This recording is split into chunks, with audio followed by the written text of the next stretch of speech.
Move it, Grandpa. You're blocking the entrance. The biker's voice boomed through the diner, silencing forks and freezing conversations mid-bite. People turned just in time to see the man, tattoos snaking down both arms, helmet still on, shove the elderly veteran hard in the shoulder. The old man stumbled, his cane scraping the tile as he tried to steady himself. Plates clinked, gasps rippled, no one moved. The veteran, wearing a faded army jacket covered in patches and honor pins, didn't raise his voice. He didn't curse. He just looked up, calm and steady, and said, "Son, I've taken bullets that were kinder than your manners."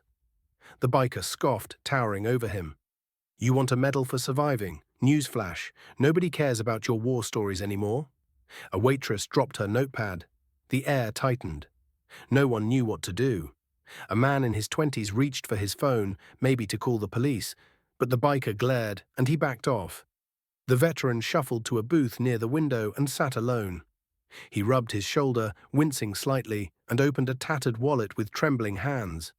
When the waitress cautiously approached, he gave a small, apologetic smile. "Just coffee today, miss. That's all my pension allows." In the corner, the biker laughed with his buddies, mocking the old man's limp and making gunshot noises every time he lifted his cup. But the veteran didn't flinch. He sipped his coffee with dignity, his gaze fixed out the window as if watching something only he could see. What no one in the diner knew was that 30 minutes earlier, that man had stood at his wife's grave. He had brought her daisies, just like he had on their first date in 1958. He had whispered her name, promised he'd visit again soon, then walked a mile to the diner because he couldn't afford the bus fare. This place was their Sunday ritual. Even now, he still ordered 2 coffees. 20 minutes passed. The biker and his friends kept laughing. The waitress refilled the veteran's cup, her hands trembling. Then, headlights, engines. The bell over the door jingled violently as 7 bikers stormed into the diner. Jackets emblazoned with Iron Brotherhood Veterans MC. They scanned the room silently until their eyes landed on the lone old man in the booth.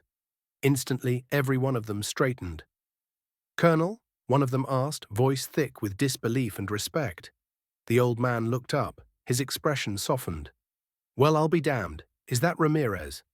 The burliest of the bikers dropped to one knee beside the booth. "Sir, I didn't recognize you from behind. It's been, 20 years since Kandahar." They embraced like brothers. Every biker in that group stood at attention, and then, without hesitation, each one slid into booths, flanking their former commanding officer like an honor guard. The atmosphere changed instantly. Laughter died. Fear shifted. The young biker who had assaulted the veteran earlier now sat pale, his cocky demeanor crumbling. One of the new bikers pointed. "That the one, Colonel?" The old man didn't say a word. He didn't need to.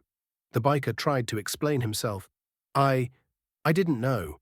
I thought he was just some crazy old—" "Just what?" Ramirez's voice was ice. "Some old what?"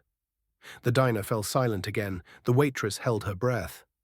The veteran finally stood, slowly, painfully, but with a spine straighter than any man in that room. "He doesn't need a beating," he said. "He needs a reminder." Then he took off his jacket and laid it on the table. Underneath, his arms were covered in scars, one from a bayonet, another from shrapnel. He pulled a single photo from his wallet. His unit, standing on a dirt road in Vietnam, every man smiling despite the mud and blood. "I served for boys like you," he said quietly, "so you'd never have to. So you could have the freedom to be decent, or not. But son, if you choose cruelty, know this.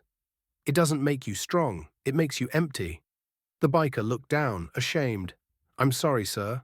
The veteran nodded once, then turned to his coffee. Ramirez leaned in, voice low but sharp. "You're going to pay for his meals. For a year. And every Sunday, you come sit across from him and listen. That's your penance." The biker nodded, tears forming in the corners of his eyes. "Yes, sir." 30 minutes earlier, he'd been a bully.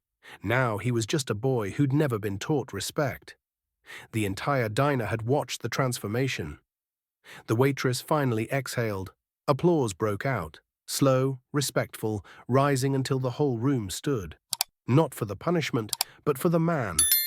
the one who hadn't raised a fist but still commanded armies with his presence. The veteran sat back down, tipped his coffee toward the biker and said, "See you next Sunday, son." Before we end this story, let us know in the comment, where are you watching from? If this story touched you, subscribe to the channel and hit that like button and drop a karma in the comments below.